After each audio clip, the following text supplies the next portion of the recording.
फेरि पनि तपाईहरुलाई स्वागत छ हाम्रो एक्सेल को भिडियोमा र हजुरहरुलाई कस्तो लागिरहेछ त्यसको बारेमा पनि हामी लाइक गर्नु होला, कमेन्ट गर्नु होला, बुझ्नु भएको छ छैन प्लिज साथीहरु। र आज हामी सिक्ने छौं म्याक्सिमम रेट कति छ अनि मिनिमम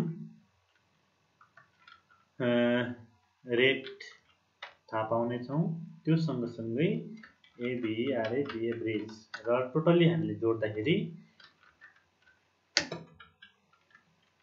टोटल चाहिँ कति भयो त्यसको पनि हामीले तपाईहरुको माझमा यो फर्मुला कसरी युज गर्ने त्यो पनि हामीले तपाईहरुलाई जानकारी दिने नै छौं। र यसमा चाहिँ हामीले फर्मुला लगाउनु पर्ने हुन्छ क्वान्टिटी सबैभन्दा बढी कति छ त्यो निकाल्नको लागि।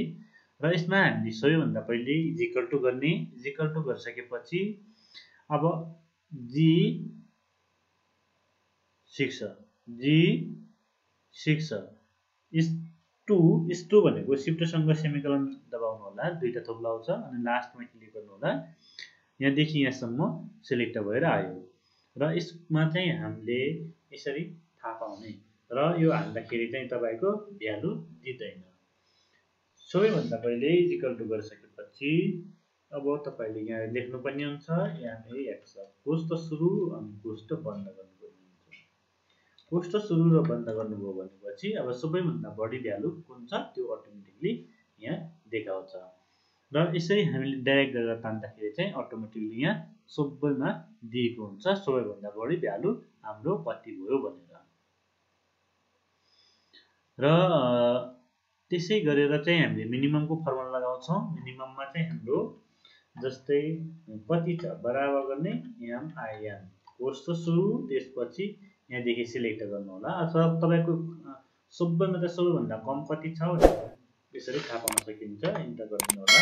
सबैभन्दा कम कति रहेछ 2 छ र यसमा चाहिँ 1 छ भनेपछि 1 पनि हुन सक्छ। जस्तै 1 छ भनेपछि 1 आउँछ र यसमा चाहिँ हाम्रो जस्तै 150 छ भनेपछि म्याक्सिमममा 150 आउँछ र यहाँ यसरी दिएको छ भनेपछि हाम्रो यहाँ अलि ठाउँ कम भएर दिएको छ। यसरी तपाईले ड्र्याग गरेर तान्नु होला र इक्वल टु गरे फेरि एभरेजको लागि एभीआरएजी यसमा चाहिँ पुरै लेख्नु पर्ने हुन्छ। कोष्ठ सुरु गर्नु होला फेरि क्वान्टिटीलाई सिलेक्ट गरेर यसरी निकाल्न सक्नुहुन्छ एभरेजमा कति भयो भनेर।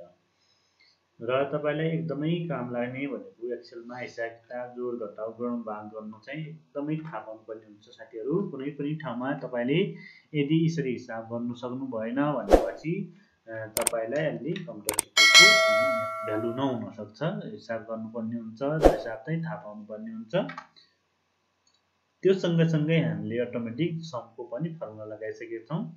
यो भनेको चाहिँ तपाईको टोटल क्वान्टिटी कति भयो अथवा जोड्नुस् त भनेपछि हामीले यो फर्मुला लगाउने र म्याक्सिमम कति छ भनेपछि यो लगाउने, मिनिमम कति छ भनेपछि हामीले फर्मुलाको अगाडि एमआईएन हाल्ने, म्याक्सिममको एमआईएक्स र एभरेजको चाहिँ एभीआरएजी हाल्नुभयो भनेपछि तपाईले यसरी निकाल्न सक्नुहुन्छ। हजुरहरुलाई हाम्रो भिडियो कस्तो लाग्दैछ प्लिज लाइक शेयर सब्स्क्राइब गर्न चाहिँ नबिर्सनु होला। र आगामी भिडियोमा हामी लिएर आउने छौं स्यालेरी सिटको बारेमा। र अहिलेसम्म हेर्दिनु भएकोमा धन्यवाद र फेरि पनि सब्स्क्राइब गर्नु भएको छैन भने सब्स्क्राइब गरिदिनु होला र साथीभाइहरुलाई पनि शेयर गर्नु होला। Thank you.